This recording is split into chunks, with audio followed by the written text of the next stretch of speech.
Hi, you're listening to Recommendations from My Otaku Spouse. I'm Jen. And I'm Wesley. So let's get started.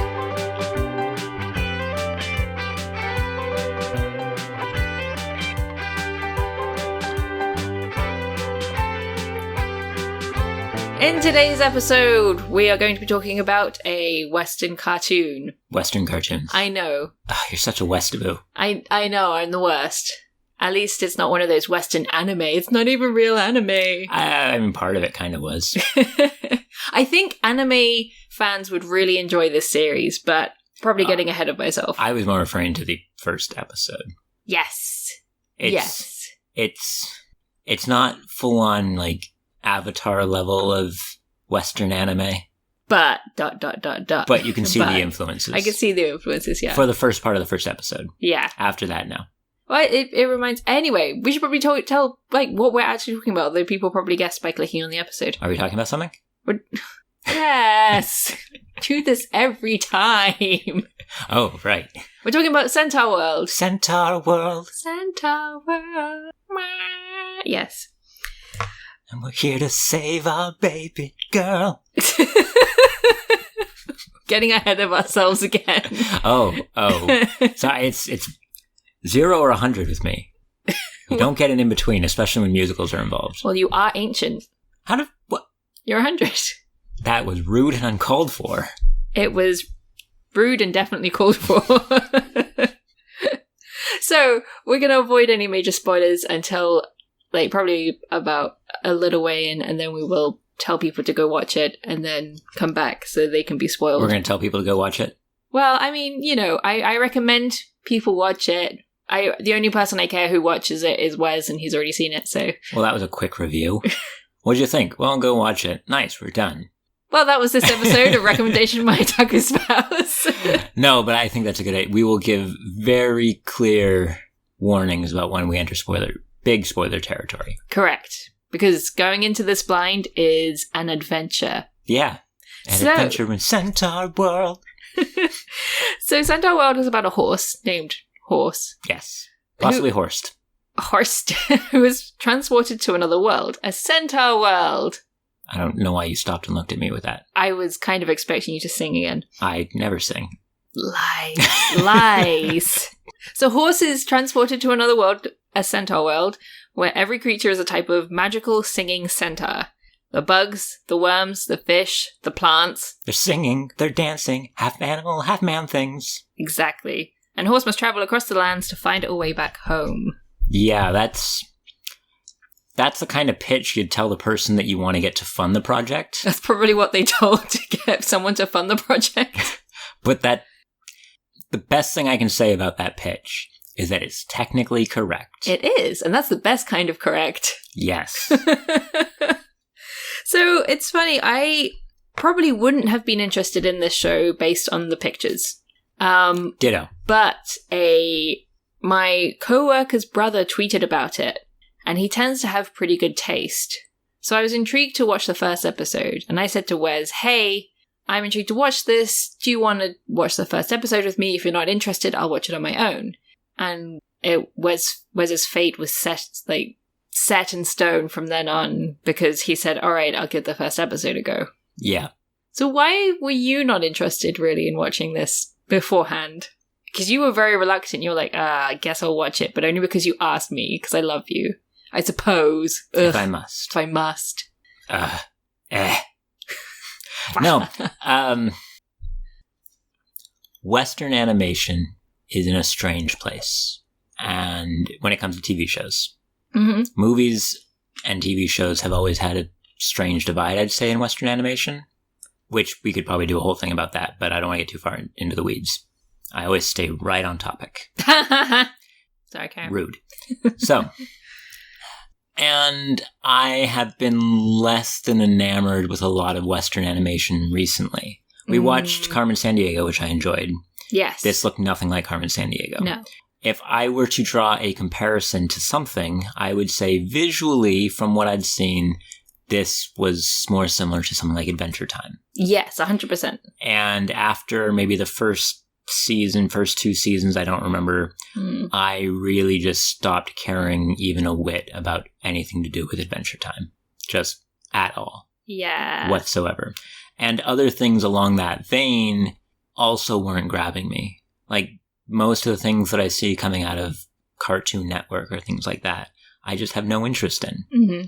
And so when I saw the pictures for this, I had pretty much already written it off. Yeah.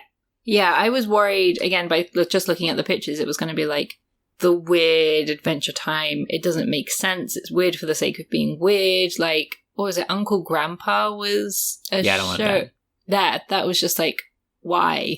Or the trailer that I saw for Midnight Radio or something like that. I don't know.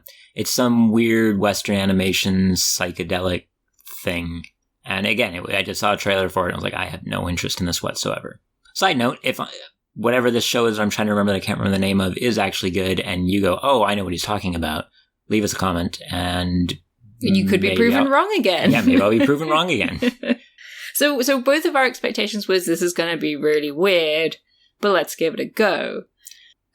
Mine wasn't even so much weird as, I mean, I hesitate to use a word like puerile, but just... Not your cup of tea. Not my cup of tea. That's a British way of putting it. Yes. Because we are two-faced and very, what's the word? Passive-aggressive. Yeah. Yeah, so it wasn't quite your cup of tea. Correct. That's what I figured, yes. And then we watched the first episode. And then we watched the first episode. And then what did you say to me? I said that I felt, based on the pictures, that the first episode was not an accurate representation of what the show might be, and we should watch episode 2. And then we watched episode 2? Yeah. And then what did you say? Well, that's when you said, we can't watch another episode because we have to go to bed. That's true. Then when you came home from work the next day, I said, hey, let's watch Centaurworld. And we binged the whole thing in 3 days after I finished work. Yes. Yay! Which, okay, disclaimer here, this was a surprise for me because Wes doesn't like watching the same series episodes in a row. Usually. Like, we have several anime on the go, partially because Wes needs a palate cleanser in between, and because you don't like watching, like, one episode after the other. I've talked about this, though, in other podcasts that we've done. I forgot. Well, because if you go back, like, one of the reasons that I was disappointed with BNA is because a lot of the times shows aren't meant to be binged. And when you watch them in that manner, it weaknesses in their narrative pacing. And that was as I said, that was one of the big issues in BNA, and I find that with other shows too, in that they can work really well for half an hour, but when you stretch that out to 2 hours, all of a sudden, you're in the weeds. But we managed to watch probably 2 to 3 hours of this in a go without any problem. And each episode was definitely episodic. Yes. And one of the episodes that we'll get back to later, I really, really disliked. But I also feel that this was only 10 episodes. Again, BNA was quite a bit longer. Only like 2 episodes. Oh, well, that was only 13, wasn't it? Yeah, 2 or 3 episodes. I guess it wasn't, but... It feels longer. I feel they did more consistently with this program, which made it, while still episodic, it flowed better. So one thing I wanted to ask you was, why did you want to keep watching this? I like musicals. There it is! I mean, I don't think we really dodge around that at all. I mean, I did mention earlier that the centaurs are magical singing centaurs. There is a lot of singing in this show. I think most of the voice actors that they hired have musical backgrounds. Which is always good. If you're doing a musical show, you should do that. Yes. Anytime if you're doing live action or animated, I don't really care. If you're going to do a musical, just go raid Broadway. They already know how to act, and they already know how to sing. And most of them are out of jobs right now because of the pandemic. Which sucks. Hire them. Broadway's too expensive anyway, but musicals and art forms should be encouraged and supported. And that's my soapbox on that issue. But back to the episode. And now they've introduced them to children and the Tumblr diaspora. Good. There's a new TV show besides this one that's all about, I think it's more of a farcical spoof on musicals called Schmigadoon. Have you heard anything about that? I have never heard of this, no. Brand new, live action. It's about 2 people who get lost in a town straight out of a 1960s musical. Oh, yes. No, I did see a trailer for that. You showed it to me. That looked interesting. I thought it was going to be a movie, and I guess it's a TV show. Oh, that's interesting. We should check it out. Yes. Because, I mean, it reminds me of... Okay, sorry, we are going on a little bit of a tangent, but Gallivant. Gallivant is a TV show that's a musical, and it was amazing. Yes. I think Gallivant played it slightly more straight, though. As hard as really? Gallivant was Really? very tongue-in-cheek. Oh, but as a musical. Schmigadoon seems to be looking at it from a sense of this is a stage musical, and they like realize there's something off. Whereas in Gallivant, I don't really feel like it was all singing and dancing. It was all a part of the tongue-in-cheek, world. but it was a part of the world, if that makes sense. Part of the world. Exactly. But back to Centaurworld. It's a musical. Centaurworld. And I think that the showrunners were a little hung up on that. And I think that there were some songs that could have been cut. I feel there's a couple times characters broke in the song just because they'd gone 5 minutes without it. But yeah, musical. Musicals don't have to constantly bombard you with music. They shouldn't just abjectly get rid of it for an entire traumatic third of the movie like Happy Feet, which was garbage. I mean, like, you use the musical to play up emotions, and then when they have the most emotional part of the movie, there's like, we're not doing music anymore. Fuck Happy Feet. But wow. I hated that movie so much. Tell us how you really feel.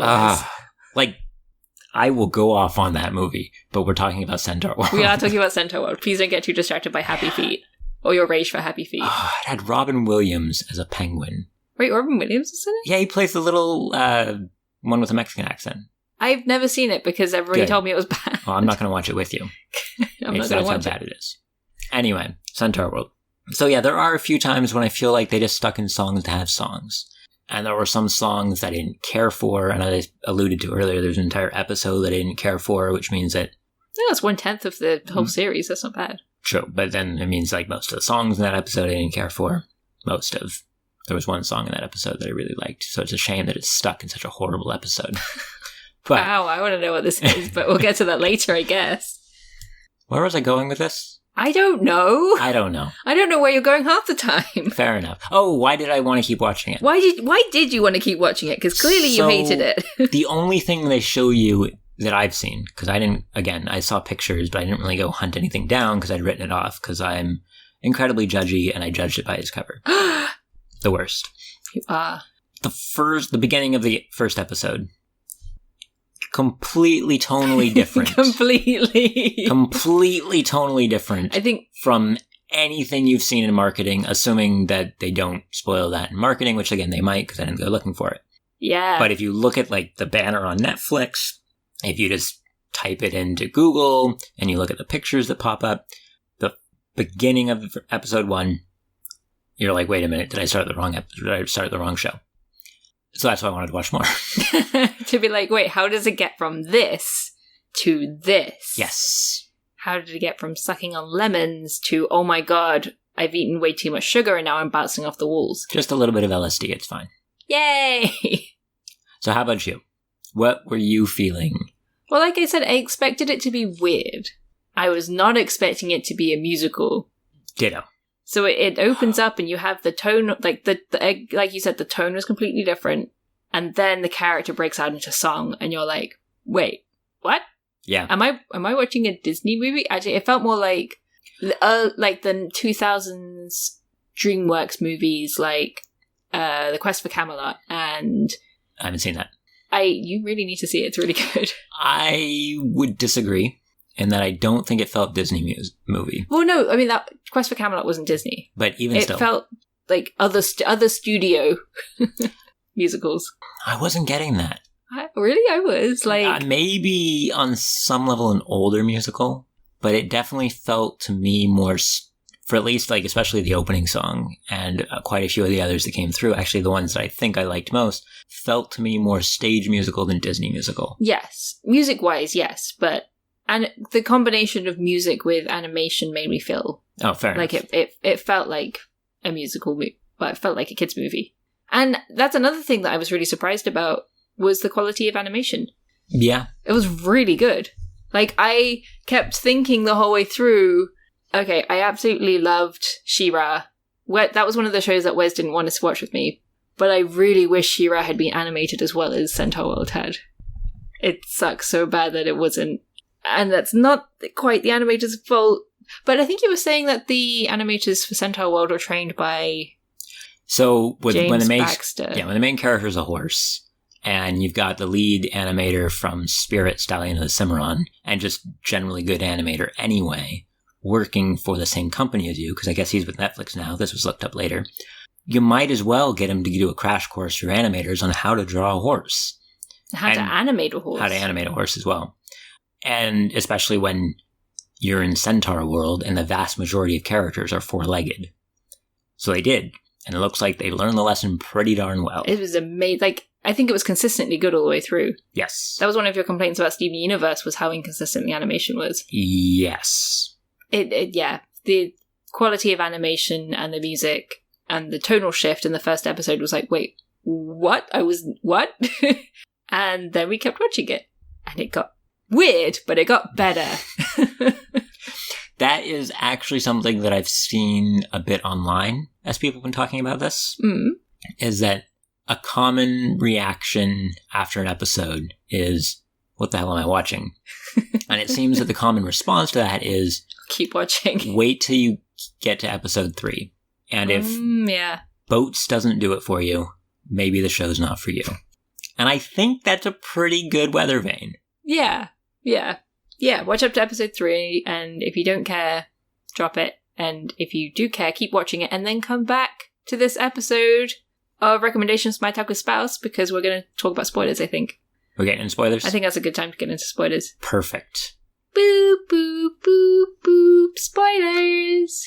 The heck was that? It was a warning thingy for spoilers. I think we just gave a warning. Well, I just gave an actual warning, so people had time to be like, oh no, I gotta go turn this off. You know, watching you do that explains a lot about early BBC special effects. Wait, what? They just put a British person in a room and said, make noises, and there we go. That's rude. But true. That's rude and uncalled for. But true. I don't want to play this game anymore. You're so mean to me. Every time I show you fun shows and all you do is treat me like crap. People thought they were running the Dalek voice through a modulator, but it's really just an old British guy who smoked a pack a day. I mean, you're probably not wrong. Right. Spoilers. Okay. So Horse gets transported to this other world where she can suddenly talk, because in her world she wasn't able to talk because she was a horse, and she's surrounded by a bunch of crazy centaurs. But you say that, but the opening narration when they're in war-torn human world is done by Horse. Well, yeah, because it's her inner monologue. Yeah, but she's a horse. She doesn't have an inner monologue at that point. Wait, there's an opening narration? Yes. Oh, I thought that was done by Ryder. No, it's done by Horse. Oh, okay. Well, either way, Horse is the main character, and so she ends up kind of being forced to travel with this herd of incredibly crazy characters. If you have seen it, then you know what we're talking about, and if you haven't, so she has to undergo a hero's journey to find a MacGuffin so she can be rejoined with her writer, who's stuck in the human world. Yeah, but it's mostly the weird characters she's with. So we're introduced to them with the song. Oh, what's it called? First song. I think it's called Centaurworld. Yeah, they get introduced in Centaurworld. Yeah, sorry, it's the second one where they talk about all their magic. Yeah. When that song was like, oh wait, no, this is as weird as I was expecting it to be. This is really weird, yeah. And I was kind of expecting you to be like, oh no, I don't want to watch more after that. But it was a musical. Yes. And the magic song doesn't do much for me, but Centaurworld on its own is good stuff. So I'm curious, what's your favorite magic? Magic? Yeah. What's your favorite magic spell from the show? Wow.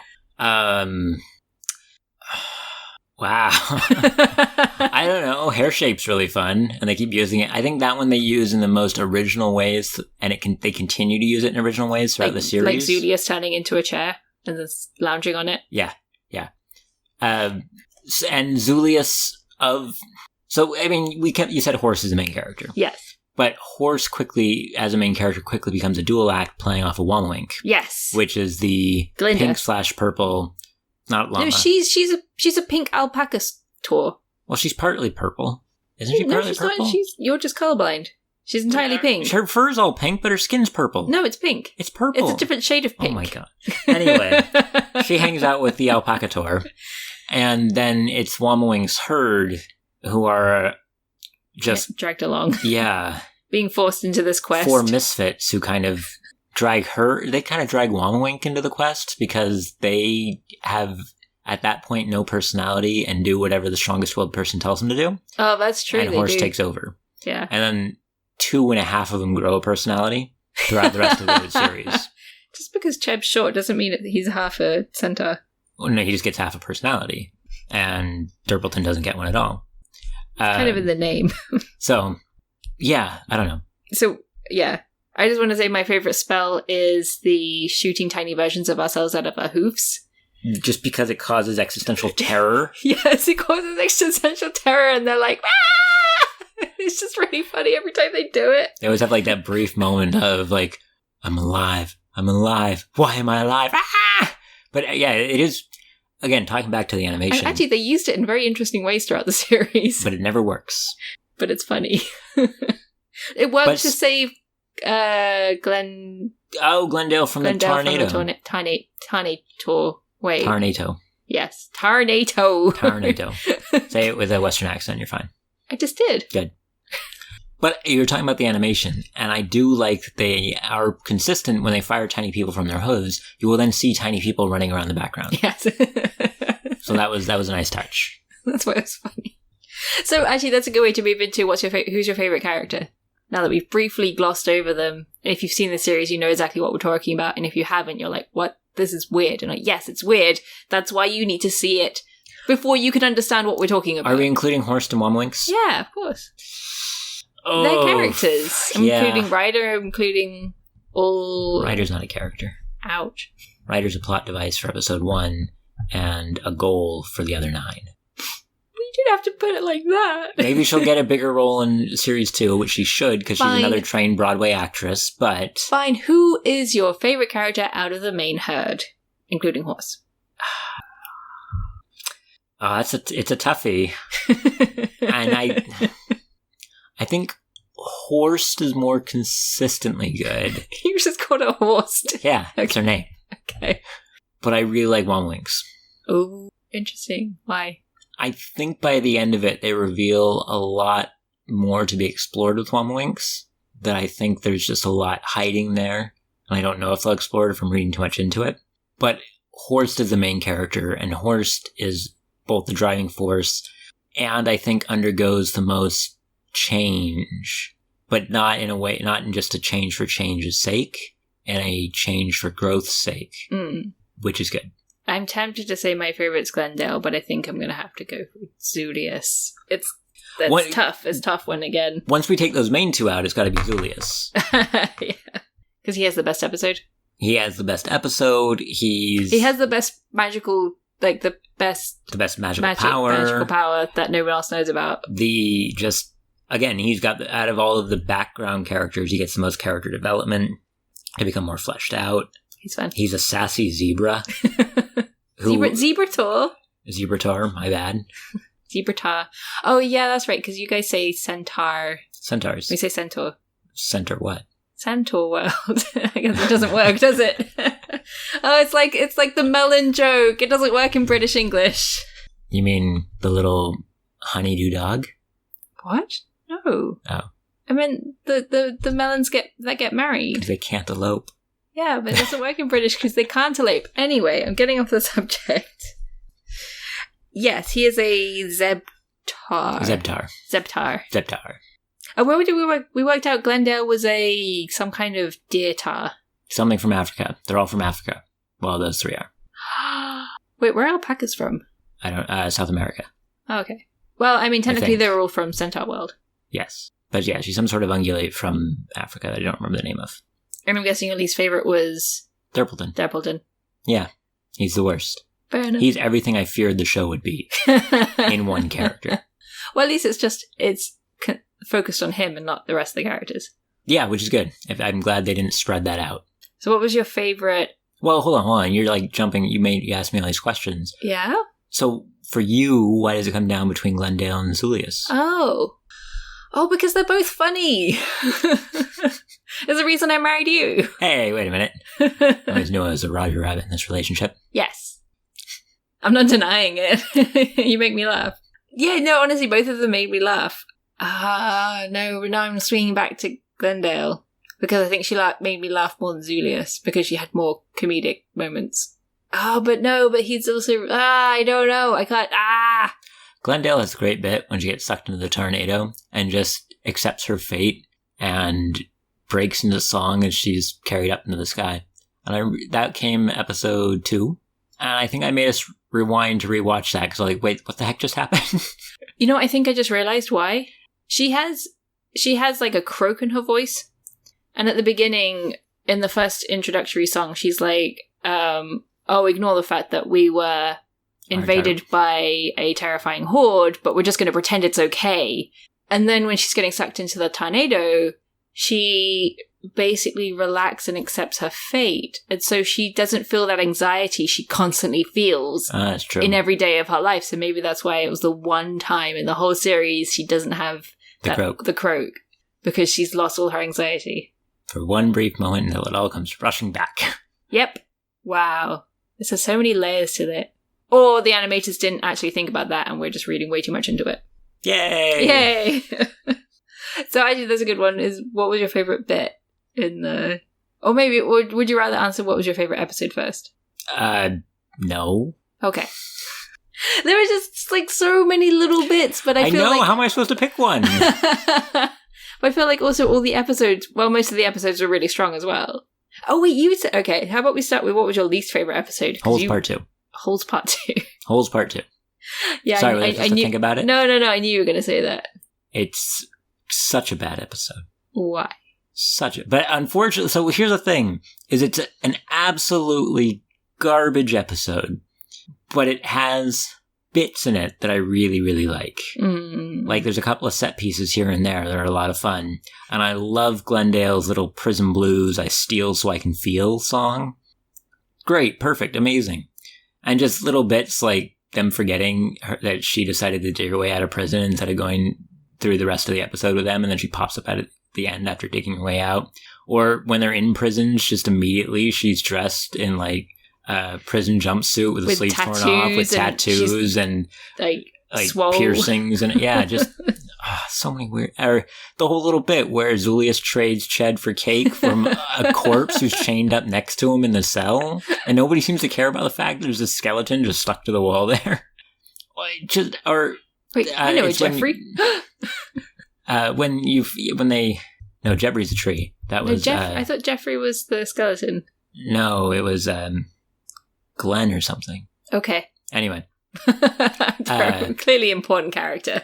But just like when they first go into the courtroom and Comfortably Doug says "all rise" and all the moles just burrow out of the ground. That was such a good pun. There's so many great little bits, but the episode itself, Was it because it was awkward and you hate awkward moments? No, I did. Outside of I Steal So I Can Feel, I didn't like any of the songs. I thought that the shaman they meet in that episode was completely pointless. I didn't like her. I hated the character development for Horse in that episode because I feel that with regards to her storyline, a lot of the other characters are mistreating her throughout the series.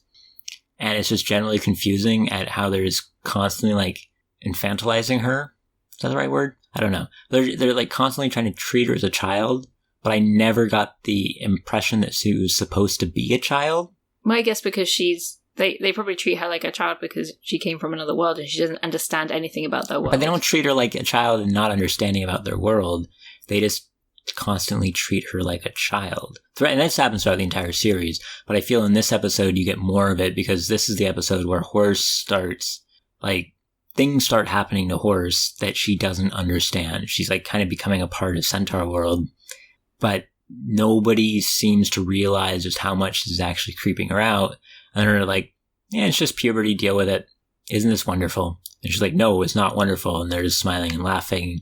And the episode literally treats it as a joke. In that there's a whole musical number about how it's a joke. There's two whole musical numbers. Well, there's one specifically, literally, this is a joke. And then there's the other one where like, it's puberty, yay, change, bodies change, yay, isn't that great? So it's just, I didn't like that aspect of Horse's character growth because I didn't feel like it's ever really resolved. Well, it kind of is during my favorite episode. Which was a great part, but it's... Okay. And the only reason it's resolved is because she tries to kill herself. And that's it, though. But it's like That's nobody dark. cares until that point. Yeah. And even then, only one of them really seems to, Wamawinks. There's bits where I felt like the show was rushed too much. And part of it is definitely, like, they make a joke in episode 1 about all of the weird centaur horde are incredibly codependent to an unhealthy degree. But then by the end of episode 10, you get the feeling that, like, Wamawinks particularly has, like, heavily imprinted on Horse in that she just can't even bear to see her go. And as a viewer, you're going, how long have you known this horse? A day. Exactly, right? It's like... Well, they've probably known each other for longer because they travel literally around the world. But they don't... I think this is a fault in only doing 10 episodes or in trying to tell the entirety of part 1 in just those 10 episodes, is that I don't feel you give enough time to rest on certain bits, and as such, you don't get as much of an impact. So, like, basically, one of the things that we mentioned earlier is they have to go find the MacGuffin so Horse can get home, and the MacGuffin is split into 5 parts, spread across 5 different shamans around the world. And they do this in 10 episodes. It has no time to breathe. Well, I guess they have... Yeah. And so I think that it made parts of this less impactful for me. I mean, one of the jokes that you and I kept saying is that, like, the opening, when they're told the quest by Water Baby, one of the shamans, in her song, she says, commune with the shamans. Yeah. And she does that with kind of Water Baby. I mean, maybe the whale tar. She engages words with all of them, but she doesn't exactly commune. With any of them. Commune is not a verb I would use. Yeah, no. She steals, beats up, tricks. She pretty much does anything she can besides commune to get hold of these, like, trinkets. Yeah. And so I feel that they could have spent some more time on those. And I don't know if it was fear that they wouldn't get another season, a rush to get to a larger conflict. I don't know what the reason for that was. It was probably because they wanted to make sure they tied up the story in the first season and then had to... I mean, that's what I was saying before. It's very episodic. And so you kind of have the shaman of the week until the beginning and the end when you have episodes that start to connect together a little more. Yeah. But I don't know. I don't think it was a bad thing. I didn't have any problem with the pacing when I was watching it. Holes 2 was my least favorite, though. Holes 2's garbage. But it's just, so when you get to the end and they have that song before you go, that Wamawinks sings for Horse. Yeah, that was my least favorite song. And it just felt weird because until then, Wamawinks is the one who's put together. Yeah. Like, she's the one knows kind of what's going on and is somewhat self-sufficient. Like, the other 4 can't even feed themselves without her there to make them pancakes. And so general things like that. Giggle cakes, sorry. Get it right, Wes. Jeez. Call yourself a Centaurworld fan? And so this sudden change felt really out of place. I don't think it was a change because all the way through, it's basically the 2 of them who have been connecting on a deeper level than any other character because Horse realizes Wamawink's past and Wamawink realizes Horse past and why Horse wants to get back. And so they have that. I think they have a stronger connection, which is why she feels torn when her best friend is going. No, I agree. I agree. I think you really get that in the view of Wamawink's past. And I think you really get that in the song, What If I Forget Your Face? Or What If I Forget You? I don't know what it's called. But I think, though, that you could have used these bits when Horse is changing and feeling uncertain and not knowing what's going on to better pull those 2 characters together. But Wamawinks just laughs and jokes along with the others, and nobody ever seems to care. And I think that's a big miss, especially when Horse has a big emotional breakthrough in the song Who Is She? She changes even further to become more Centaurworld-ish, and it's immediately played off as a joke. Nobody cares. Even though she's freaking out. Even though she freaks out, which in the next episode leads to, as you said, her deciding to kill herself because of it. And I think you could have done some more character building between those 2 to make, before you go, a stronger song. Because at the end of your favorite episode has one of my favorite songs, which is the reprise from Fragile Things. Yeah, honestly, those 3 songs connected were fantastic. With Welcome to the Bay, Who Is She reprise, and then Fragile Things reprise. Just that emotional wave, pun intended, because they're in the ocean. That emotional wave was just so well put together. And I guess that Fragile Things reprise is another emotional connection that they have. She realizes that she could lose Horse, and so she needs to go save her. Yes. And I think that it also helps play off a bit more, and that, so I was saying that they keep treating Horse as a child throughout it. Mm-hmm. And you've even got, some lines from Horse as that. We're like, now listen up, child. And she's like, I'm not a child. But nobody ever listens to that. They just kind of ignore her. And Wamawinks decides that pretty much as soon as Horse shows up, that she's going to call her baby girl. Throughout the entire show is what she decides to call her. Which, she calls everyone else by their names. So it felt another one that Horse, even if Horse might not be Horse's name, it's what Horse knows as a name, and it's how Horse introduces herself. And so it's how Horse identifies herself. And so when Horse's big thing is about loss of identity, I think having another main character refuse to ever call you by your name feeds into a loss of identity. Wow, grim. Okay. No, you're right. Okay, so I'm looking too much into a show that's aimed for kids and it's got sparkly colors. But well, we are big kids, and I do like sparkly colors. Why are you ruining it, Wes? It's just if a show is going to tackle adult concepts, I'm going to look at it in such a way, right? And so, but that's part of where and so I think though that you do get a little bit of payoff for that in that song "Fragile Things" reprise. When it's revealed that what Wamawinks is seeing in Horse is what she went through as a child. Mm-hmm. Because in that song, she has a line where she goes, even a baby girl can find a new herd all her own, and even a warrior from a distant world can find love. And so there, what you're realizing is that part of what she's saying and what she's projecting onto Horse is herself when she was lost after the war. Mm-hmm. Because that line, even a baby girl can find a new herd all her own, isn't about Horse. It's about herself. Right? It all comes together. I didn't even make the connection with her calling Horse baby girl all the way through, and then the name drop in that song, and then yeah. I like musicals and I think too much about them. You like musicals and you think too much about stories. Yes. Those are two separate statements. But also true. And yeah, watching Sideways probably doesn't help. Oh my god, if you're interested in musicals, go watch a YouTuber called Sideways. He is amazing. He is incredibly passionate about everything he talks about, and I think it just makes every video better for it, even if you might not understand the finer intricacies of musical theory that he will get lost in.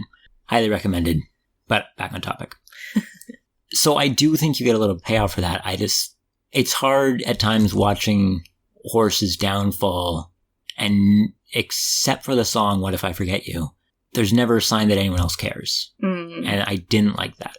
They kind of, in their own way, their own weird centaur way, do. Because there's the bit where she's singing What If I Forget You, and the other characters see this, and they're like, okay, we're going to help you. But that's what I'm saying. Except for that song. Yeah. It doesn't seem to happen. Well, they help her with her quest, but I don't think they know. They think of her as they don't know how to connect with her on a more serious, not Centaurworld level. They don't try to either. I don't think they know how to. It's true. There is that whole bit. There's definitely bits where one character kind of reveals an insecurity, and the others look at each other and they go, "Are we going to unpack that?" And I'm like, no. Yeah, yeah. You probably shouldn't laugh at that. I was about to say that was funny, and then realized what I was saying. It is played off as a joke, though, and that's why I think that I didn't, because that's a bit joke, and Holes is taking that bit and expanding it to an episode, which is why I didn't like Holes Part 2. So what was your least favorite episode? I already said Holes 2. I agreed with you like half an hour ago. But my most favorite, which I've hinted at, is definitely Welcome to the... Wait, is the episode called Welcome to the Bay? Or is it called Welltar? I don't know. Episode 9. Episode 9, basically, when they go to the Welltar and they go to the ocean, and Jamie Cullum is a starfish tour. Sunfish tour. Starfish tour with look. Yeah, that's true. That's just Patrick from SpongeBob. Yeah, so Sunfish Merman. That's it, Sunfish Merman.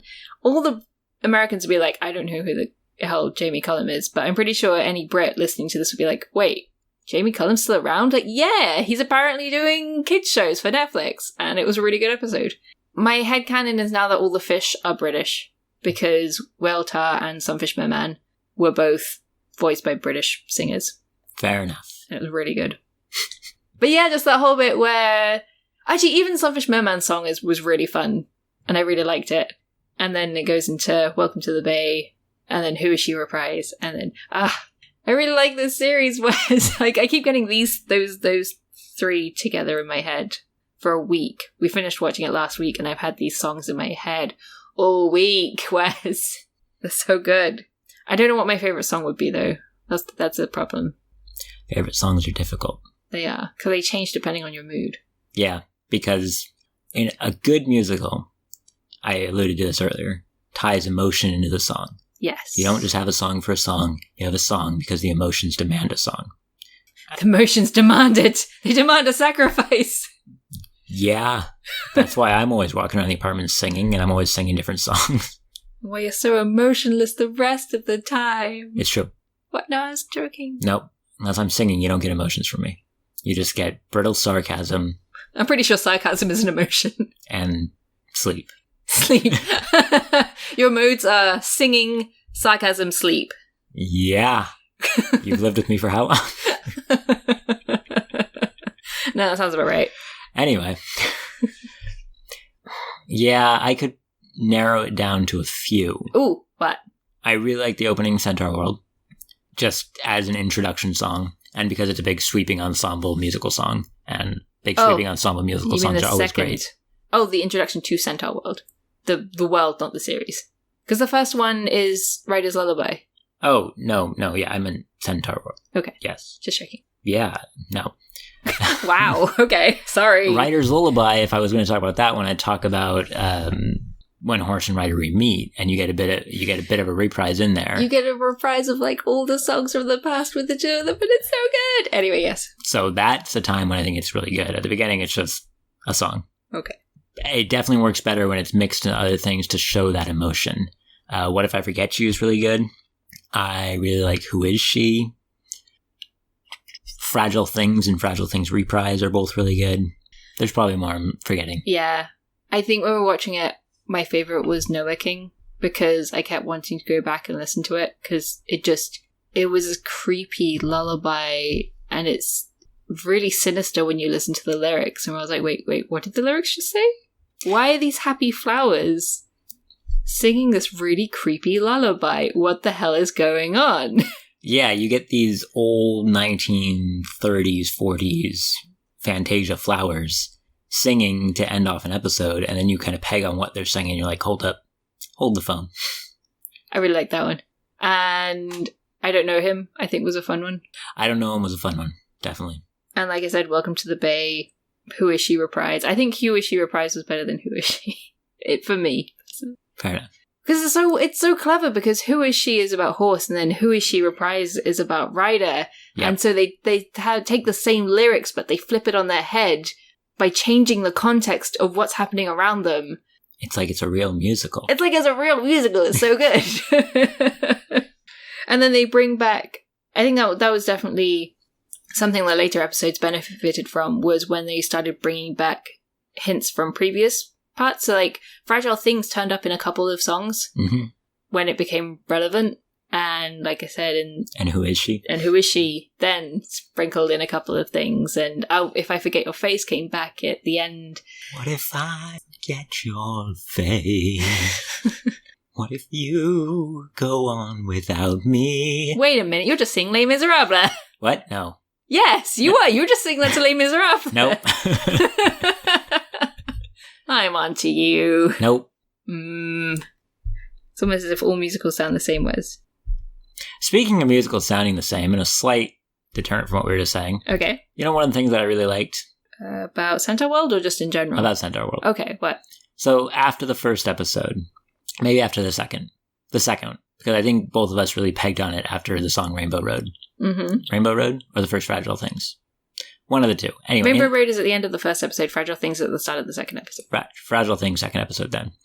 Is you and I both kind of turned to each other and went, you know, Wama Winks really reminds me of Glinda, the Good Witch. She is such a Glinda character. And then we found out that she's voiced by one of the people who played Glinda on Broadway when Wicked first showed up. Not Kristen Chenoweth, the follow-up to Kristen Chenoweth, but yeah, we're both like, this is really a Glinda character. And then it turns out she's voiced by Glinda. It is Glinda. It's literally just Glinda because she is basically a powerful witch. Kind of. But she's a good witch. Yeah. Who's helping the main character make her way across a road to get to her destination in order to go back to her own world. She's Glinda! Although she does a lot more stuff than actual Glinda does, because Glinda's pretty useless in both The Wizard of Oz and in Wicked. Excuse me. Oh, sorry, she's very useless. Oh my god. In Wizard of Oz, yes. But in Wicked, she's fantastic. In the musical? Yeah? Yes. It's only a musical. It's only a musical, yes. There is no book. We don't talk about it. I don't know what you're talking about. Exactly. So. Yes. Is that another reason why you liked One Wink? Yeah. I figured. Yeah. I really like her musical parts in the songs. You know, to pull in another musical here. Hiding Time. Hiding Time was another great song. Hiding Time's a good song. Oh, what's it called? Dr. Horrible's sing-along blog. Yes. And there's a song where Captain Hammer, Dr. Horrible, and Felicia Day. Can't remember her character name. Oh no. Peggy. Penny? Penny? Peggy? We're terrible. Doesn't matter. She's a plot device anyway. So, when Captain Hammer, Dr. Horrible, and the MacGuffin are all singing. You mean, yeah. And whenever anyone goes to sing that song. On the Rise. Yes, On the Rise. Whenever anyone goes to sing that song, everyone always only sings Dr. Horrible's parts. No, it's not on... Wait. Seems like it. Yeah. Yeah. Everyone ever sings Dr. Horrible's parts. No one ever sings the other two bits. And so you'll have like three... It has gone insane. To the point where I don't know if I'll accept the status quo. But throw poison in the water main. Yeah, that one. Listen close to everybody's heart. And hear that breaking sound. It's because no one knows the lyrics to Peggy's part. Because it doesn't matter.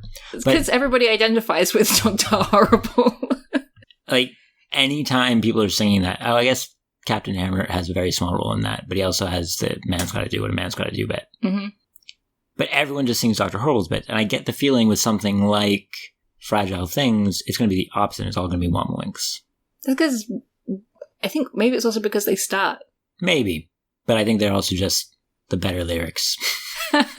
No. Horse's song was more convincing, with a hint of fig and murder. More evocative imagery. Exactly. So I don't think that's the case, because... Fine, then. Fine.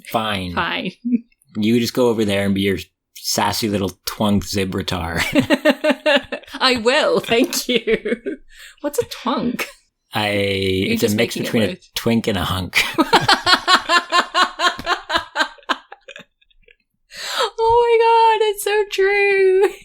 I'm just calling him like I see him here.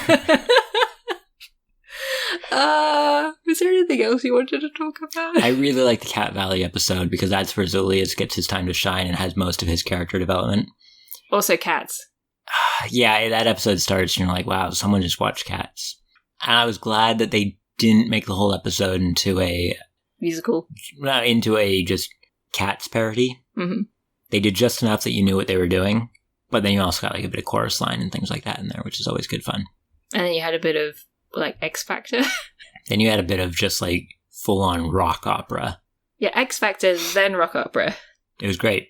Yeah, this whole series is kind of a roller coaster of let's give examples of different kinds of music and musicals from the entire spectrum. Like every song has its own take. Like the one of the last songs, can't remember the title of it, but I in my head it's called "It's You," but I know it's not called that. When they find each other again. When they find each other again, and you were like, oh wow, this feels like Dear Evan Hansen. It feels like a modern musical. Yes. And then other ones, like you said, the Cats song. Or the trees being just 60s American folk. Mm-hmm. Which isn't a musical, but... Yeah. I mean, was it turned into a musical? Probably. That style of music? Yeah, I think it's too soft for a musical. Oh, fair enough. But yeah, you need some driving force. Or the Moltar one was definitely like I want to say like Nicki Minaj or something, or like very not. It's a spoken song with dramatic posing. Lady Gaga. Yeah, but at least Lady Gaga can sing. Ouch. Compared to like Nicki. Anyway, we're getting off the subject. What I'm trying to say is that the whole series was a great, just ensemble of a wide variety of different music from everywhere, and it's probably why I have so many of the songs in my head. Yes. All the time now. Yes. So good. I thoroughly enjoyed that, and I was not expecting to at all. Ditto. I am looking forward to season 2. Which is a big deal for you. I know. It feels weird. I feel excited. I don't like it. Well, that was that episode of Recommendations for My Otaku Spouse. That's our take on Centaurworld, the latest Netflix animation. Go find it on Netflix, because it's Netflix animation, so they're not releasing it anywhere else. Nope. And you can find us on Twitter at AnnieBrosCreative. Or online at www.anniebroscreative.com. Leave your feedback on either location. Yeah, and if you have any recommendations for other musicals, we probably would have seen them, but leave them anyway. And I guess we'll catch you next time. Here on Otafu Susume, or Recommendations for My Otaku Spouse. I've been Wesley. And I've been Jen. Bye. Bye.